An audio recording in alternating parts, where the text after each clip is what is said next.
Adapun materi yang akan saya paparkan adalah memahami Pancasila sebagai ideologi bangsa dan negara dengan penjelasan sebagai berikut.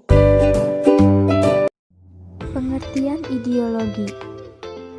Ideologi berasal dari gabungan dua kata, yaitu idea yang artinya cara berpikir dan logos yang artinya ilmu.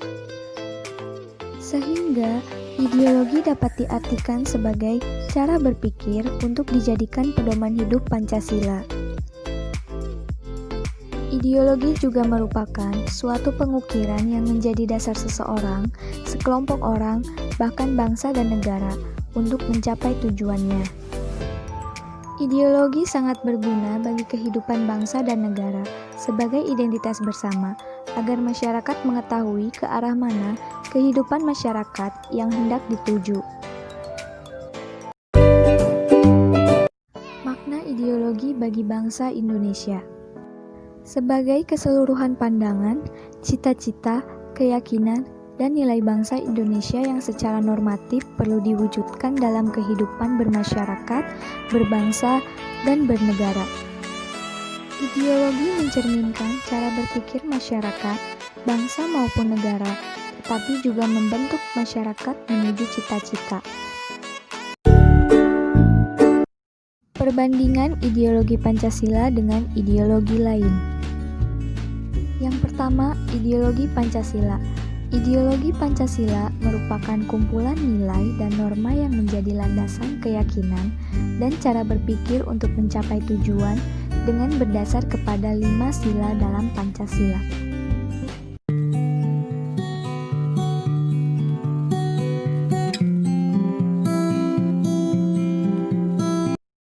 Yang kedua, ideologi liberalisme.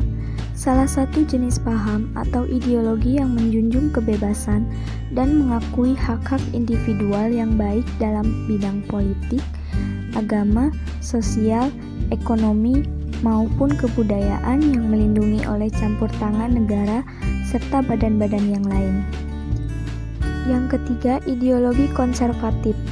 Menurut paham konservatif, masyarakat dan kelompok masyarakat yang lain bukan sekedar penjumlahan unsur-unsurnya, tetapi kelompok masyarakat yang paling banyak menciptakan kebahagiaan.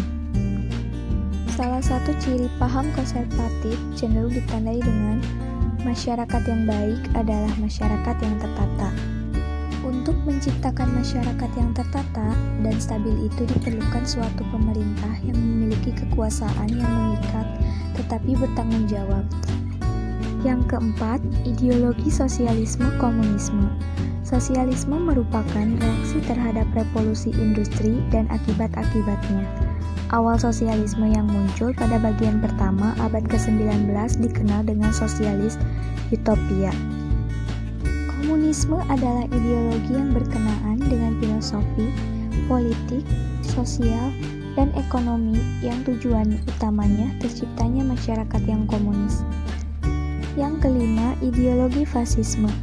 Fasisme adalah paham yang berdasarkan prinsip kepemimpinan dengan otoritas yang mutlak atau absolut di mana perintah pemimpin dan kepatuhan berlaku tanpa pengecualian.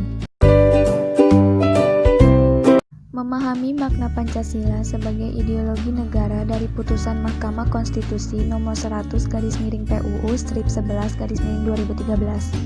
Mahkamah Konstitusi Republik Indonesia melalui putusan nomor 100/PUU/11/2013 telah memeriksa perkara konstitusi pada tingkat pertama dan terakhir, lalu menjatuhkan putusan dalam perkara pengujian Undang-Undang Nomor 2 Tahun 2011 tentang perubahan atas Undang-Undang Nomor 2 Tahun 2008 tentang partai politik atas permohonan yang menguji pasal 34 yang rumusnya sebagai berikut. 3A. Bantuan keuangan dari anggaran pendapatan dan belanja negara atau anggaran pendapatan dan belanja daerah sebagaimana dimaksud pada ayat 3 diprioritaskan untuk melaksanakan pendidikan politik bagi anggota partai politik dan masyarakat. 3B. Pendidikan politik sebagaimana dimaksud pada ayat 3A berkaitan dengan kegiatan yang pertama, pendalaman mengenai 4 pilar berbangsa dan bernegara, yaitu Pancasila, UUD 1945, Bhinneka Tunggal Ika, dan NKRI. Yang kedua, pemahaman mengenai hak dan kewajiban warga negara Indonesia dalam membangun etika dan budaya politik. Yang ketiga, pengedaran anggota partai politik secara berjenjang dan berkelanjutan. Dari rumusan tersebut, Pasal 34 Ayat 3B huruf A Undang-Undang Nomor 2 Tahun 2011 menimbulkan ketidakpastian hukum bagi para pemohon karena bertentangan dengan pembukaan UUD 1945 alinea keempat yang telah menetapkan sila-sila Pancasila sebagai dasar negara.